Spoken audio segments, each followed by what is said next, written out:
महेश महेश ऋग्वैदिक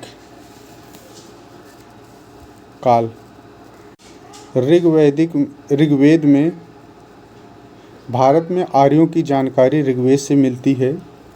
इस वेद में आर्य शब्द का उल्लेख 36 बार हुआ है। कितनी बार? 36 बार। आर्यों का मुख्य व्यवसाय पशुचारण और पशुचारण था। कृषि गौण था, पशुचारण मुख्य था। ऋग्वैदिक एक संहिता है जिसमें 10 मंडल है, 1028 सूक्त है। ऋग्वेद में 3 पाठ हैं, साकल, बालखिल्य, वास्कल। साकल, बालखिल्य, वास्कल। बोगजगोई अभिलेख, मितन्नी अभिलेख भी इसे कहते हैं। बोगजगोई में इंद्र, वरुण, मित्र, नासत्य का उल्लेख है। 1400 ईस्वी पूर्व का है।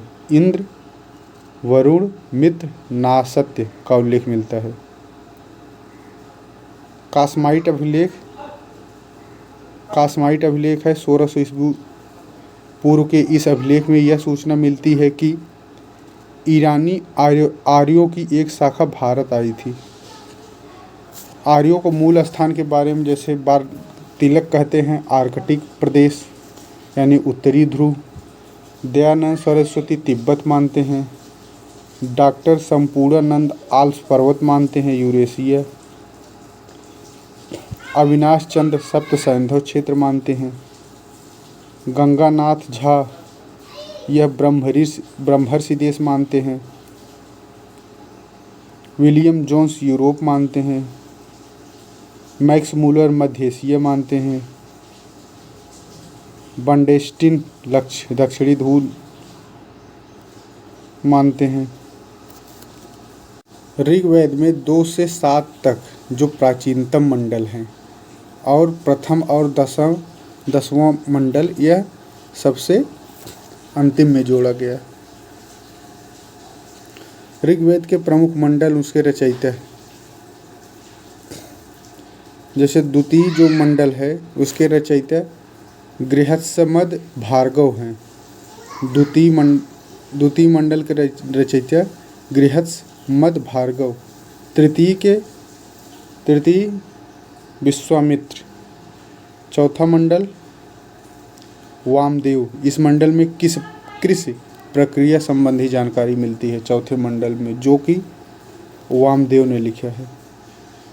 5वां मंडल अत्रि ऋषि ने लिखा। 6वां भारद्वाज। 7वां विशिष्ट। 7 दिन में वशिष्ठ होते हैं, विशिष्ट दिन 7 को कहते हैं, इसलिए 7 दिन हो गया। 8वां कण्व व अंगिरस। 8वां अंगिरस। आ से 8वां अंगिरस। 9वां पवमान अंगीरा, इसी में सोम का वर्ण है 9वें मंडल में। और 10वां क्षुद्र सूक्ति और महासूक्ति ने लिखा है। 10वां मंडल क्षुद्र सूक्ति और महासूक्ति। दूसरा गृहस्थमद, तीसरा विश्वामित्र, चौथा वामदेव, 5वां अत्रि, 6वां भारद्वाज, 7वां वशिष्ठ, 8वां कण्व, 9वां पवमान अंगीरा, 10वां क्षुद्र सूक्ति।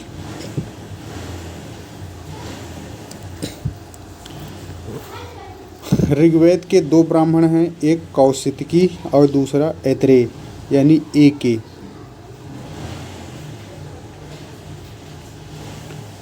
और ऋग्वेद में 1028 मंत्र हैं। ऋग्वेद के उपनिषद हैं कौशिकी और ऐत्रेय।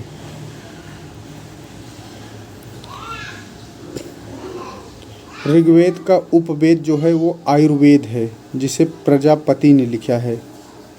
ऋग्वेद का उपवेद आयुर्वेद है। यजुर्वेद का ब्राह्मण है तैत्तिरीय और शतपथ, TS यानी ST। यजुर्वेद का है शतपथ और तैत्तिरीय। और यजुर्वेद का उपनिषद है तैतरीय, कठी, श्वेतांबर,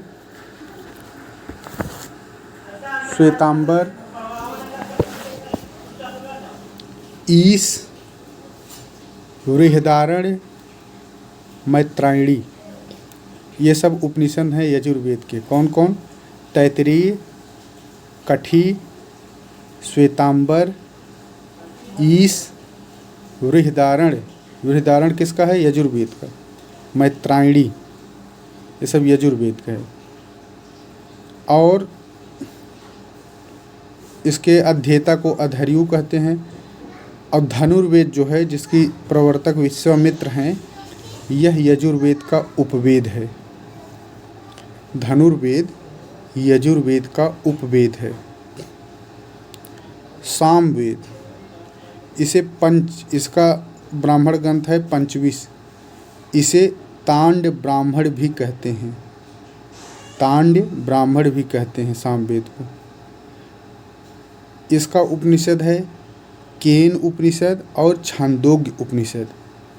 कौन? केन उपनिषद और छांदोग्य उपनिषद सामवेद का है। और इसका अरण्य है जैमिनी और छंदोग्य। सामवेद उद्गाता और गंधर्व वेद, जिसके लेखक प्रवर्तक नारद हैं, इसका उपवेद है। सामवेद का उपवेद गंधर्व वेद है। गंधर्व वेद के प्रवर्तक नारद। फिर है अथर्ववेद। इसका ब्राह्मण है गोपथ। अथर्ववेद का ब्राह्मण ग्रंथ है गोपथ। अथर्ववेद का उपनिषद है मांडूक्य, प्रश्न और मुंडक। कौन कौन? मांडूक्य, प्रश्न और मुंडक। यह जो है अथर्ववेद का उपनिषद है। और अथर्ववेद के अध्येता को ब्रह्म कहते हैं। अथर्ववेद के अध्येता को ब्रह्म कहते हैं। अथर्ववेद का उपवेद जो है शिल्पवेद है। ऋग्वेद का उपवेद आयुर्वेद। यजुर्वेद का उपवेद धनुर्वेद। सामवेद का उपवेद गंधर्ववेद। अथर्ववेद का उपवेद शिल्पवेद। ऋग्वेद का होर्तु, यजुर्वेद का अध्ययु, सामवेद उद्गाता, अथर्ववेद ब्रह्म इसके अध्येता।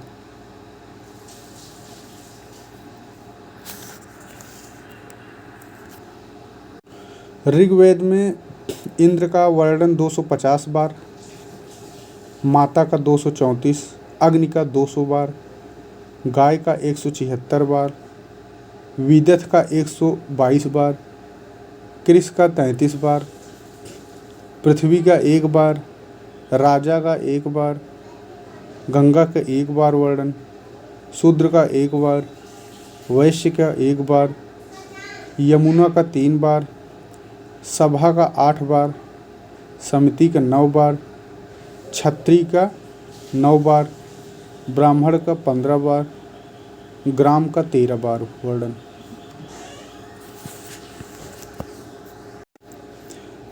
चौथे मंडल के 3 मंत्रों की रचना 3 राजाओं ने की है। त्रासदस्यु, अजमीगढ़ और पुरमीगढ़। त्रासदस्यु, अजमीगढ़ और पुरमीगढ़। 9वां मंडल सोम को समर्पित है। इसे सोम मंडल इसलिए कहते हैं। 10वां मंडल सबसे अंत में जोड़ा गया, अतः इसी के एक भाग पुरुष सूक्त में, किसमें? पुरुष सूक्त में चतुर्वर्ण व्यवस्था की स्थापना की सूचना मिलती है। किसमें? पुरुष सूक्त में चतुर्वर्ण। इसी मंडल में देवी सूक्त का उल्लेख है। इसी 10वें मंडल में देवी सूक्त का उल्लेख है, जिसमें वाक शक्ति की उपासना की गई है, यानी वाक देवी की। सबसे पवित्र नदी ऋग्वेद काल में सरस्वती, इसे नदीतमा, नदियों में श्रेष्ठ कहा गया है। असतो मां सद्गमय, यह ऋग्वेद से लिया गया है।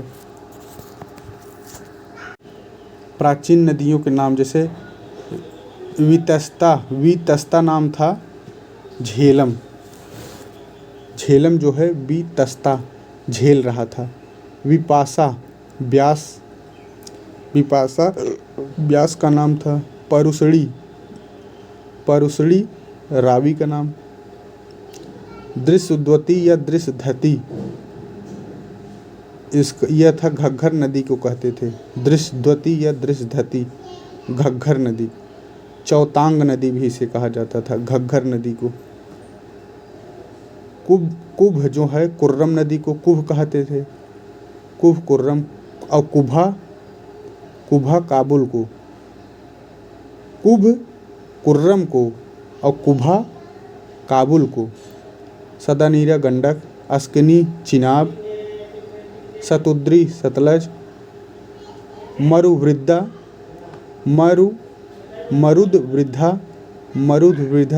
कामरूप वर्मन।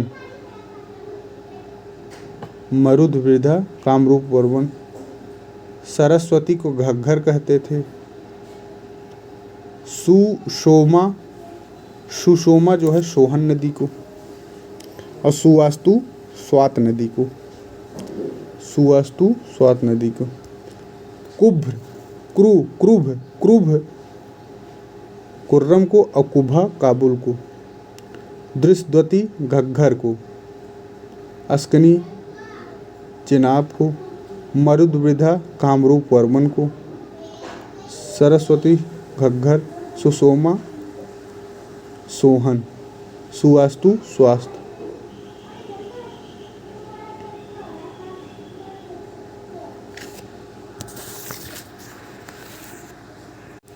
सामवेद के जो मंत्र हैं यह सूर्य देवता को समर्पित हैं। सामवेद के मंत्र सूर्य देवता को समर्पित हैं। सामवेद और अथर्ववेद के कोई आरण्यक नहीं है। सामवेद और अथर्ववेद के कोई आरण्यक नहीं है।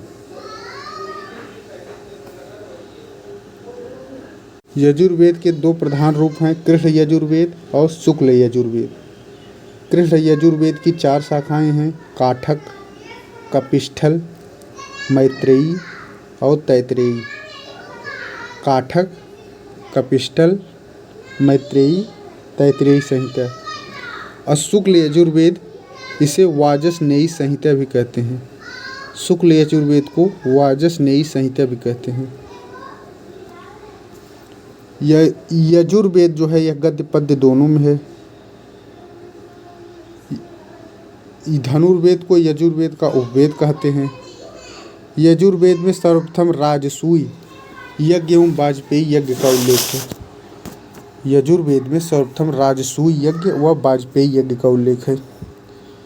यजुर्वेद में हाथियों के पालन का उल्लेख है। यजुर्वेद, ऋग्वेद और सामवेद, इसे वेद त्रयी कहते हैं। ऋग्वेद, सामवेद, यजुर्वेद वेद त्रयी है। अथर्ववेद को ब्रह्मवेद यानी श्रेष्ठ वेद कहा जाता है। अथर्व के नाम पर इसका अथर्ववेद।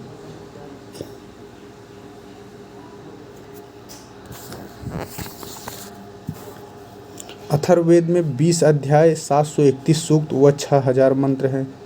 जादू टोना भूत प्रेत औषधि से इसी में है अथर्ववेद में। अथर्ववेद में कुरु के राजा परीक्षित का उल्लेख है। अथर्ववेद में कुरु के राजा परीक्षित का उल्लेख है, जिन्हें मृत्युलोक का देवता बताया गया है।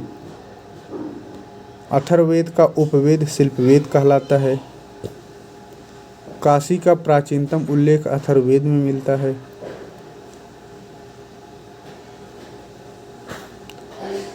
अथर्ववेद का उच्चारण करने वाले पुरोहित को ब्रह्म कहा जाता था।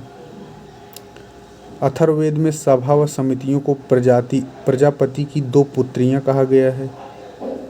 अथर्ववेद में समिति और सभा को प्रजापति की 2 पुत्रियां कहा गया है। अथर्ववेद का एकमात्र ब्राह्मण ग्रंथ गोपथ है। इनके उपनिषदों में मुंडकोपनिषद है, प्रश्नोपनिषद है, मांड्यूक्योपनिषद है। अथर्ववेद के उपनिषदों में मुंडकोपनिषद, प्रश्नोपनिषद, मांडूक्योपनिषद। मांडूक्योपनिषद। आरण्यक मूलतः ब्राह्मण ग्रंथों के परिशिष्ट के रूप में पाए जाते हैं। सामवेद से संबंधित छंदोग उपनिषद में तत्त्वमसि का प्रथम उल्लेख हुआ है। बृहदारण्यकोपनिषद में अश्वमेध यज्ञ की विवेचना की गई है।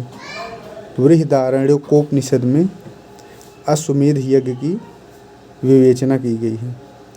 कठोपनिषद में यम व नचिकेता का वर्णन। सत्यमेव जयते जो है यह मुंडकोपनिषद से लिया गया है। राजा की उत्पत्ति के सिद्धांत का वर्णन ऐतरेय ब्राह्मण में मिलता है। राजा की उत्पत्ति सिद्धांत का वर्णन सर्वप्रथम ऐतरेय ब्राह्मण में मिलता है। ईशोपनिषद में याज्ञवल्क्य और श्वेतकेतु संवाद है।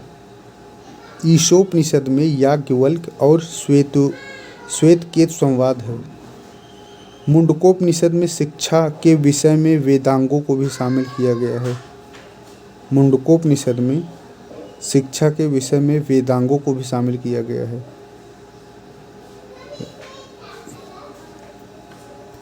आर्यों के 5 कबीले थे जिसे पंचजन कहा जाता था। अनु, पुरु, तुर्वस, द्रुहु, यदु।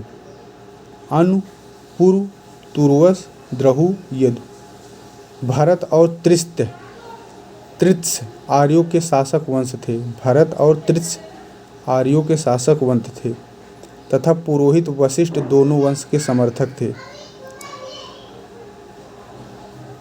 भारत और 10 राजाओं के मध्य दशराज्य युद्ध हुआ।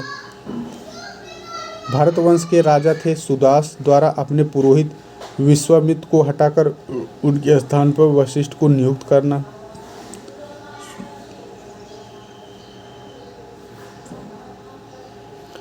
ये जो युद्ध हुआ था दशराग, यह परुशणी नदी के तट पर हुआ था, वर्तमान रावी नदी के तट पर, जिसमें सुदास की जीत हुई और भरत कबीले की प्रभुत्व कायम हुई थी। ऋग्वेद के 7वें मंडल में दशराग युग का उल्लेख है। कौन से मंडल? 7वें मंडल में। कुरुजनों ने पांचालों के साथ मिलकर उच्च गंगा मैदान में अपना संयुक्त राज्य स्थापित किया।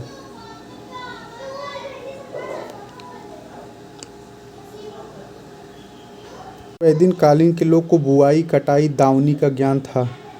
ऋतुओं के बारे में जानकारी इन लोगों को थी। गवष्टि, गाय का अन्वेषण ही गवष्टि कहलाता था। गाय सर्वोत्तम धन। तांबे के लिए अयस शब्द का उल्लेख होता है। तांबे के लिए अयस शब्द, अयस। ऋग्वैदिक काल में स्त्रियां सभा और विदथ में भाग लेती थीं। किसमें? सभा में भी लेती थी और विदथ में भी लेती थी। सभा का शब्द का उल्लेख 8 बार हुआ है। सभा के पुरुष सदस्यों के लिए सभेद शब्द और स्त्री सदस्यों के लिए सभावती शब्द आया है। सभे जो है पुरुषों के लिए और सभावती स्त्रियों के लिए। समिति का उल्लेख 9 बार हुआ है। उत्तर वैदिक काल में इसका महत्व और बढ़ जाता है। अथर्ववेद में सभा व समितियों को प्रजापति की पुत्रियां कहा गया है। विदथ जो है इसका उल्लेख 122 बार हुआ है। विदथ को विशिष्ट संस्था के रूप में माना गया है जिसमें वृद्धों एवं विद्वानों की सहभागिता होती थी। विदथ। चारागाह या बड़े जत्थे का प्रधान वाज्रपति कहलाता था। वाज्रपति। चारागाह या बड़े जत्थे का प्रधान वाज्रपति कहलाता था। परिवारों के प्रधान को कुलप कहते थे। लड़ाकू दलों के प्रधानों को ग्रामीण कहा जाता था। लड़ाकू दलों के प्रधानों को ग्रामीण। परिवार के प्रधान कुलप। चारागाह के वाज्रपति। इस समय राजा की कोई नियमित या अस्थायी सेना नहीं रखता था, युद्ध के लिए रखता था। ऋग्वेद में जन का उल्लेख 275 बार हुआ है। ऋग्वेद में दूसरा महत्वपूर्ण शब्द है विश। विश जो है कबीले के अर्थ में मिलता है। 170 बार इसका उल्लेख है। वैश्य नामक बहुसंख्यक वर्ग का उदय इसी विश या कबायली जनसमूह से हुआ है। पितृ सत्तात्मक समाज था। ऋग्वेद में बेटी के लिए कामना व्यक्त नहीं की गई है, जबकि प्रजा और पशु की कामना सूक्तों बार बार मिलता है। स्त्रियां सभा समितियों में भाग ले सकती थीं। वे पतियों के साथ यज्ञों में आहुतियां दे सकती थीं। नियोग प्रथा था, विधवा प्रथा था, परंतु बाल विवाह इस समय नहीं था। ऋग्वैदिक समाज में आर्य वर्ण और दास वर्ण का उल्लेख है। धीरे धीरे कबायली समाज 3 वर्गों में विभक्त हो गया: योद्धा, पुरोहित, सामान्य लोग। चौथा वर्ग जो शूद्र कहलाता था, इसका साक्ष्य ऋग्वेद काल के अंत में मिलता है। ऋग्वेद के 10वें मंडल में सबसे अंत में जोड़ा गया। ऋग्वेद में प्रमुख शब्द जैसे गाय के लिए अघन्या, राजा के लिए गोफ्ता, अतिथि के लिए गोहन या गोहंता, अतिथि गोहन या गोहंता कहा जाता है। धनी व्यक्ति को गोमत, गोमत जो है धनी व्यक्ति के लिए, और समय के लिए गोधूली, समय के लिए गोधूली का प्रयोग करते थे। दूरी के लिए गवयुति, गवयुति दूरी के लिए। नाई के लिए वाफ्ता, वाफ्ता नाई के लिए। बढ़ई के लिए तक्षण। युद्ध के लिए गविष्ठ, गेसु या गम्य, युद्ध के लिए गविष्ठ, गेसु या गम्य। पुत्री के लिए दुहिता। जुलाहा के लिए तंतुवाय। हलवाहा के लिए किवास, हलवाहा के लिए किवास। अनाज कोठार स्थविग, स्थवी। अनाज धान्य। मरुस्थल धन्व, मरुस्थल के लिए धन्व शब्द। पशुचारण योग्य भूमि को खिल्य कहते थे, पशुचारण योग्य भूमि खिल्य। बड़ी नहर को कुल्या कहते थे, बड़ी नहर को कुल्या। हल से बनी नालियाँ सीता कहलाती थी, हल से बनी नालियाँ सीता कहलाती थी। हल के लिए लांगल शब्द है, हल के लिए लांगल। गोबर की खाद के लिए करीस शब्द है, करीस गोबर का। बोगज कोई अभिलेख 1400 ईस्वी पूर्व है। इसमें मित्र, वरुण, इंद्र, नासात, ना सत्य का उल्लेख हुआ है।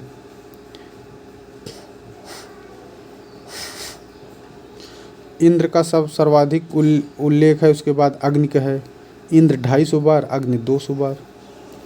ऋग्वैदिक देवी देवता। सावित्री जो है यह सूर्य को प्रेरणा प्रदान करने वाली देवी थी। उषा जो है अरुणोदय की देवी। अदिति जो है देवों की महान माता, देव की जननी। सृष्टि का मूलाधार इन्हें कहा जाता था, अदिति को। पूरापधि, पूरापधि, पूरापधि जो होता था यह उर्वरा की देवी को कहा जाता था, पूरापधि। रात्रि जो है रात की देवी। दिशान, दिशान, दिशान जो है यह वनस्पति की देवी होती थी। वन की देवी तो अरण्यानी थी, लेकिन वनस्पति की देवी दिशान। और जल की देवी, जल की देवी आपह, जल की देवी आपह। क्यों? आप मतलब जल होता है तो आपह। आराधना की देवी इला, आराधना की देवी इला। सूर्य देवता की पुत्री सूर्या।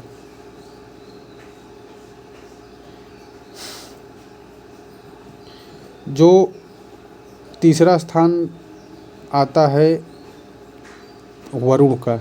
इंद्र और अग्नि के बाद तीसरा स्थान वरुण का। वरुण जो है ऋत अर्थात प्राकृतिक संतुलन का संरक्षक कहा गया है। वरुण को प्राकृतिक संतुलन का संरक्षक। सोम को वनस्पतियों का अधिपति माना गया है, सोम को। ऋग्वेद में उषा, अदिति, सूर्य आदि देवी का उल्लेख है।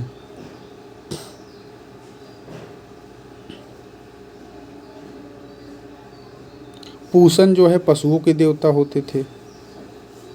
ये वही बाद में उत्तर वैदिक काल में शूद्रों के देवता हो गए पूषण। पृथ्वी के देवता थे अग्नि, पृथ्वी, बृहस्पति, सोम, सरस्वती। ये पृथ्वी के देवता थे। कौन कौन? अग्नि, पृथ्वी, बृहस्पति, सोम, सरस्वती। अंतरिक्ष के देवता होते थे इंद्र, मारुत, रुद्र, रुद्र जो पशुओं के देवता थे। पर्जन्य, पर्जन्य वर्षा के देवता थे। ये सब अंतरिक्ष के देवता थे। कौन कौन? इंद्र, मारुत, रुद्र, पर्जन्य। ये अंतरिक्ष के देवता थे। आकाश के देवता वरुण, सूर्य, धौ, अश्विन। अश्विन देवताओं के चिकित्सक थे। उषा, विष्णु आकाश के स्थिर करता थे। सविता, मित्र, पूषण, अदिति। ये सब आकाश के देवता थे। अदिति, पूषण, मित्र, सविता, विष्णु, उषा। अब आ जाइए उत्तर वैदिक काल, 1000 से 600 ईसा पूर्व। उत्तर वैदिक जो अर्थव्यवस्था थी, यह पशुपालन मुख्य व्यवसाय था।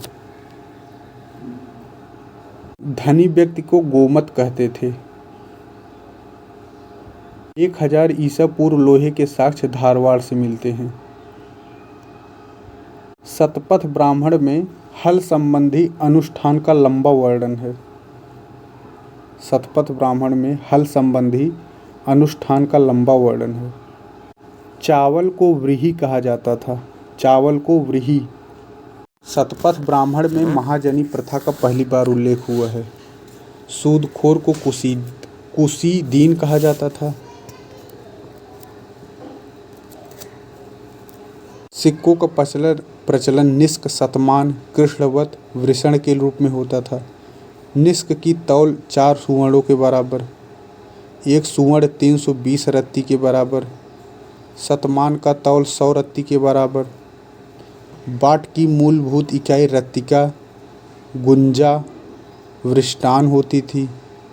बाट की मूलभूत इकाई रत्तिका, गुंजा, वृष्टान।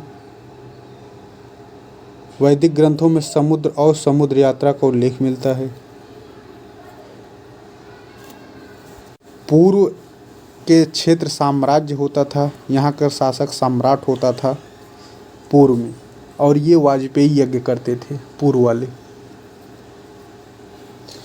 फिर पश्चिम जो है, यह क्षेत्र स्वराज्य था। पश्चिम स्वराज्य, इसके शासक स्वराट होते थे और ये लोग अश्वमेध यज्ञ करते थे।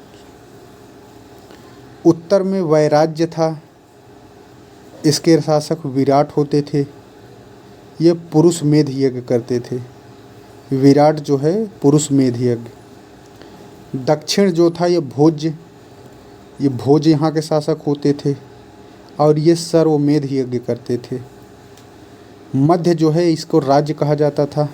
यहाँ राजा होते थे। ये राजसूय यज्ञ करते थे। पूर्व वाले वाजपेयी, पश्चिम वाले अश्वमेध, उत्तर वाले पुरुष मेध, दक्षिण वाले सर्वमेध, मध्य वाले राजसूय। पूर्व में सम्राट, पश्चिम में स्वराट, उत्तर में विराट, दक्षिण में भोज, मध्य में राजा। राजसूय का सर्वप्रथम उल्लेख ऐतरेय ब्राह्मण में मिलता है। राजसूय यज्ञ करने वाले पुरोहित को 24,000 गाय दान में दी जाती थी। अश्वमेध का यज्ञ है घोड़े की बलि। वाजपेयी यज्ञ का अर्थ है रथ दौड़। वाज का शाब्दिक अर्थ शक्ति का पान। अग्निष्टोम यज्ञ जो है यह देवताओं को प्रसन्न करने हेतु, अग्निष्टोम यज्ञ देवताओं को प्रसन्न करने के लिए। परिवार के प्रधान कुलप होते थे, ग्रामीण ग्राम के प्रधान, विस्पत के प्रधान और राजा जन के प्रधान। उत्तर प्रदेश के अतरंज, खेड़ा और अहिच्छत्र में मिले चूल्हों की कतारों से पता चलता है कि यहाँ सामूहिक भोज के लिए फिर या विशाल परिवारों के लिए भोजन पकाया गया होगा।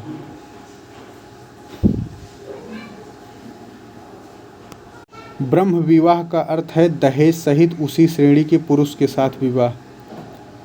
दैव विवाह यज्ञकर्ता पुरोहित के साथ।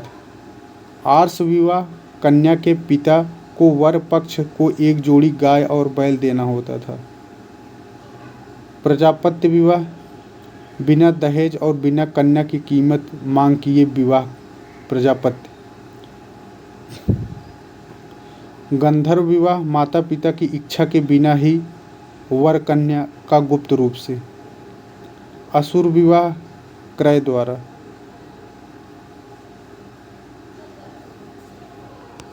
स्मृतियों में ब्रह्म विवाह, दैव विवाह, आर्य विवाह, प्रजापत्य विवाह ये 4 विवाह ब्राह्मणों के लिए मान्य थे।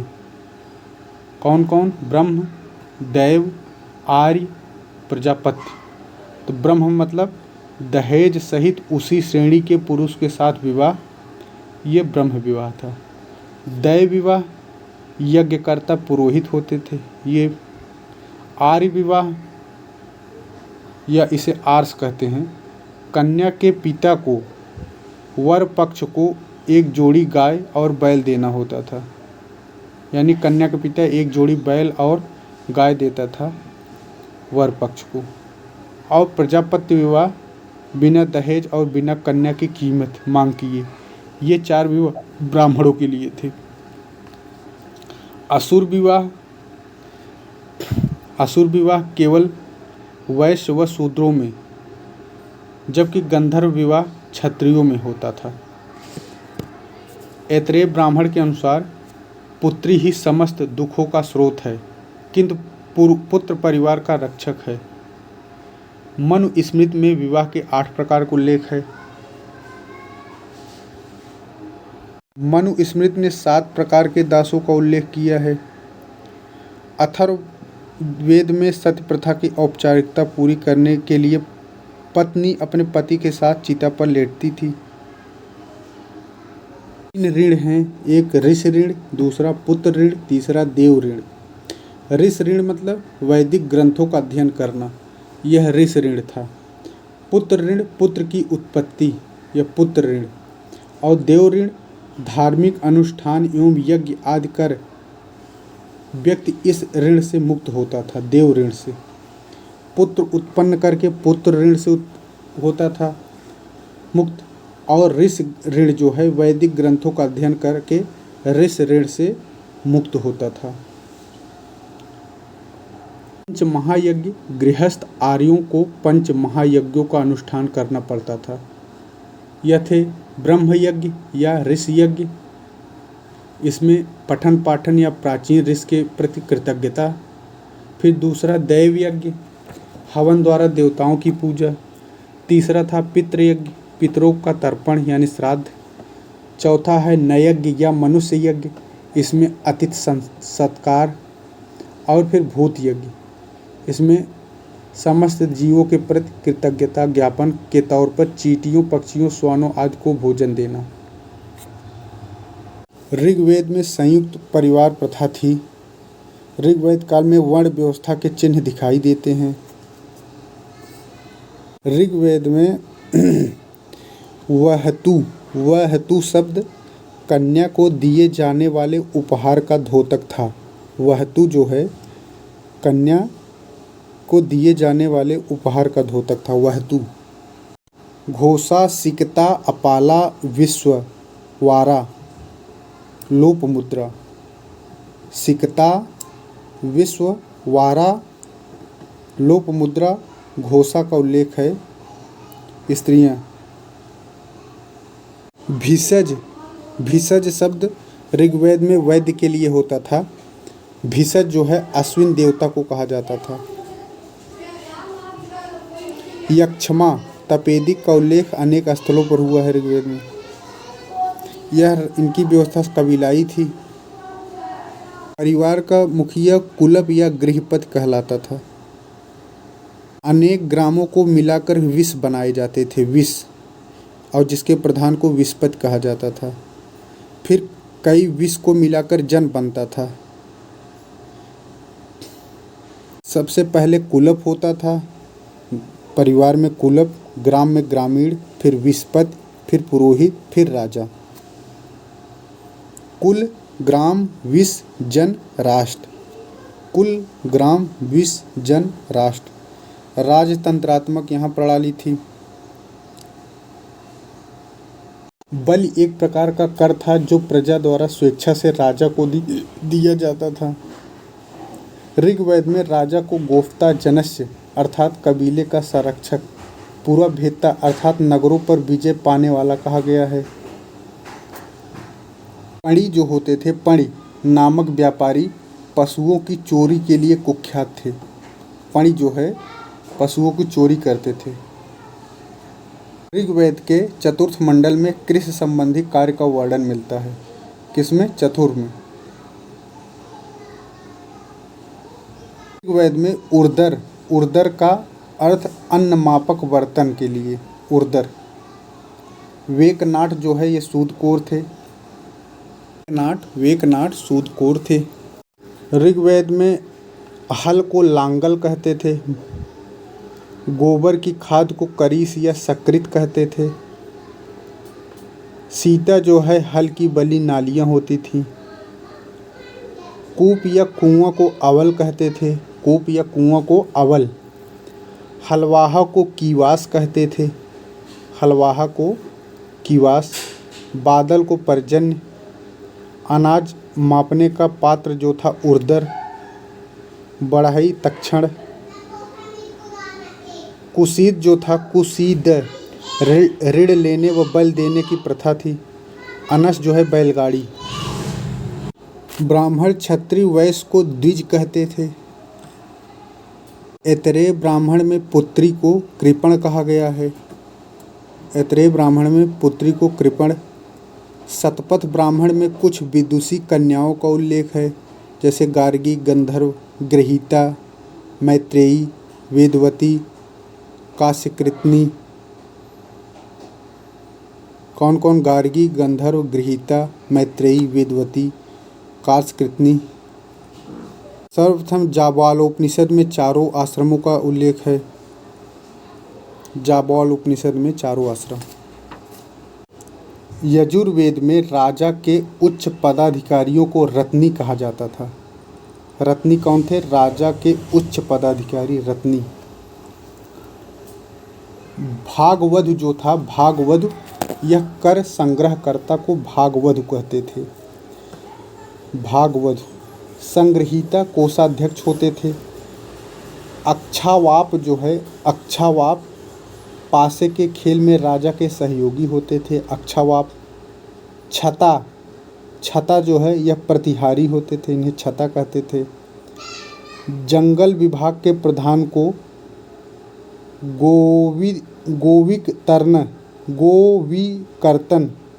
गोविकर्तन कौन थे? जंगल विभाग का प्रधान।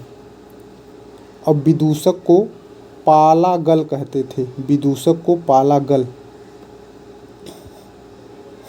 विदूषक को पालागल।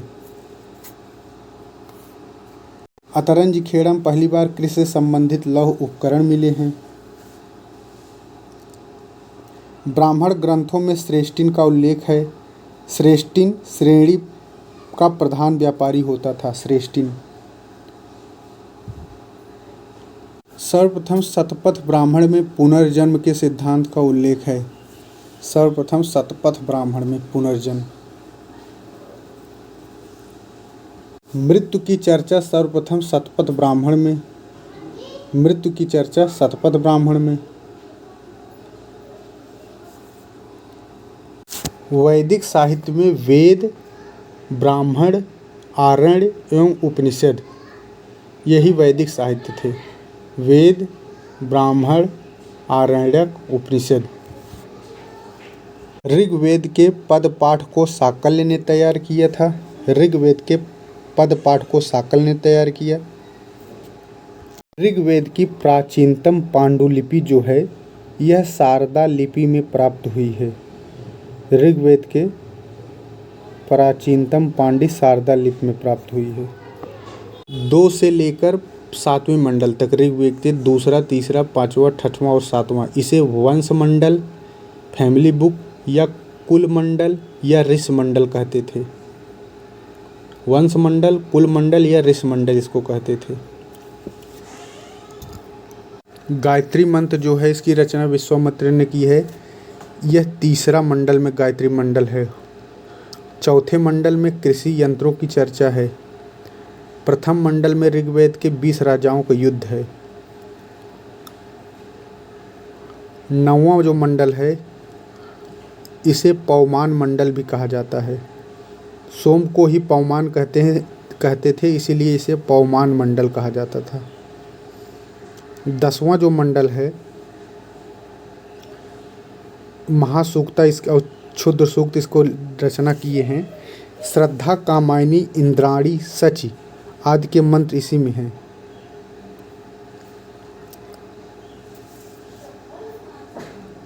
पुरुष सूक्त में सर्वप्रथम वर्णाश्रम की प्राचीनतम जानकारी मिलती है। इसी में शूद्र वर्णन का पहली बार उल्लेख हुआ है।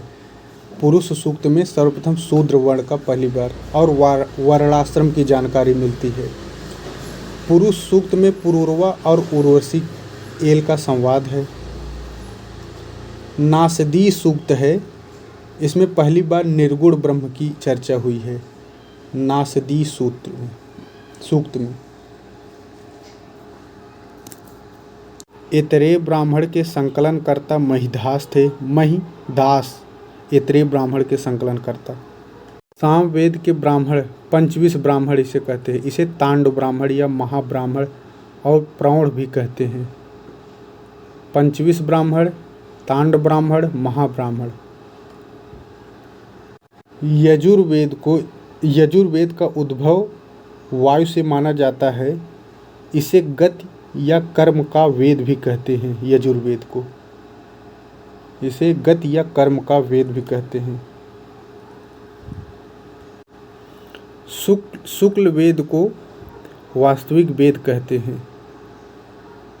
शुक्ल यजुर्वेद को वाजसनेयी संहिता भी कहते हैं। शुक्ल यजुर्वेद को वाजसनेयी संहिता। शतपथ ब्राह्मण को लघुवेद कहते हैं। ऐतिहासिक वेद कहते हैं। ब्राह्मण साहित्य का मुकुटमणि भी कहा जाता है शतपथ ब्राह्मण को। यह सबसे प्राचीन और सबसे बड़ा ब्राह्मण है। शतपथ ब्राह्मण, इसके लेखक याज्ञवल्क्य हैं। इसे क्या कहते हैं? लघुवेद, ऐतिहासिक वेद, ब्राह्मण साहित्य का मुकुटमणि। शतपथ ब्राह्मण का अंतिम कांड ही बृहदारण्यक उपनिषद है।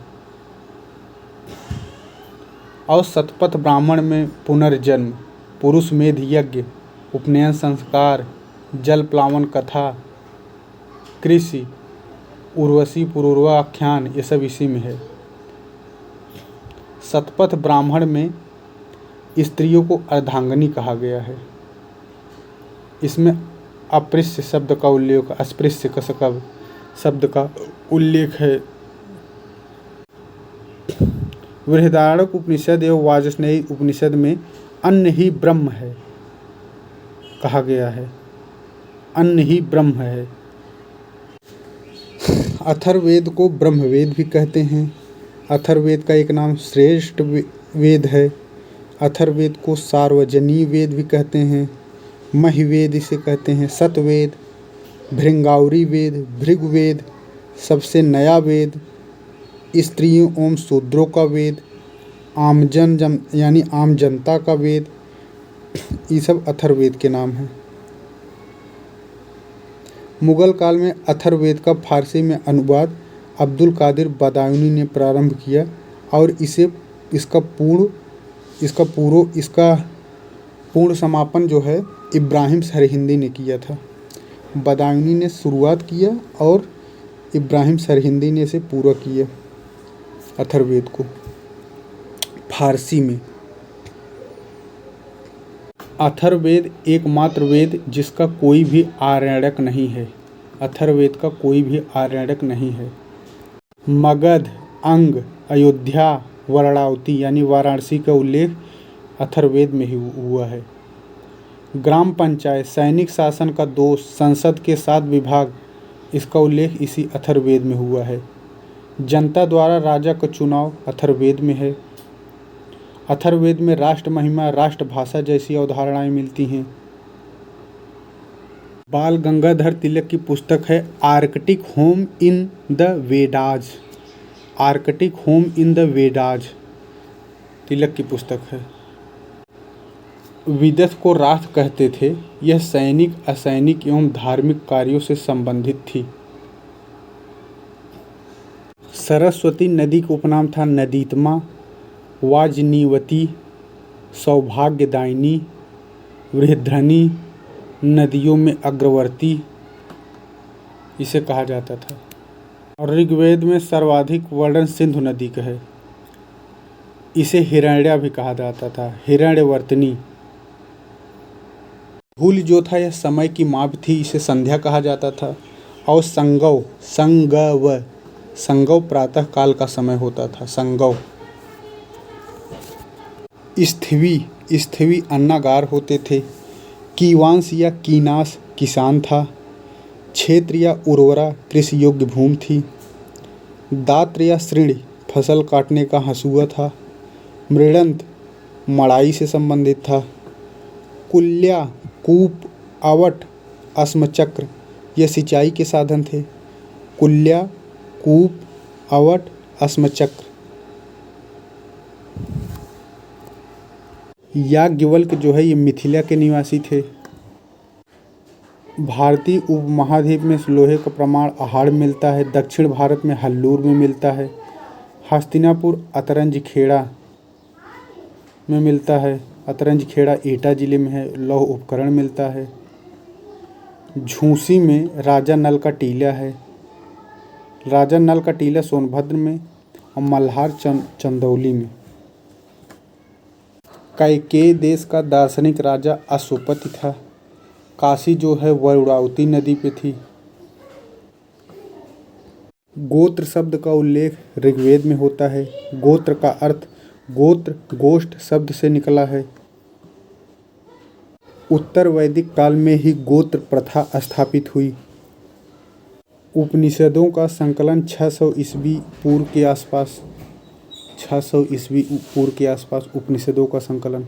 बृहदारण्य उपनिषद में अहम ब्रह्मास्मि का उल्लेख है। अहम ब्रह्मास्मि बृहदारण्य में। अथर्ववेद में आयुर्वेद का सिद्धांत है। अथर्ववेद में आयुर्वेद का सिद्धांत। अथर्ववेद को ब्रह्मवेद या श्रेष्ठ वेद कहते थे। बालखिल्य का संबंध ऋग्वेद से है। बालखिल्य का संबंध। पुरुषमेध यज्ञ का उल्लेख शतपथ ब्राह्मण में। सर्वप्रथम पुनर्जन्म का उल्लेख शतपथ ब्राह्मण में। वेद पाठी ब्राह्मणों की तुलना बरसाती मेढकों से की गई है। वेद पाठी ब्राह्मणों की तुलना बरसाती मेढकों से की है ऋग्वेद में। ऋग्वेद का प्राचीनतम भाष्यकार जो है स्कंद स्वामी। कौन? स्कंद स्वामी ऋग्वेद का प्राचीनतम भाष्यकार।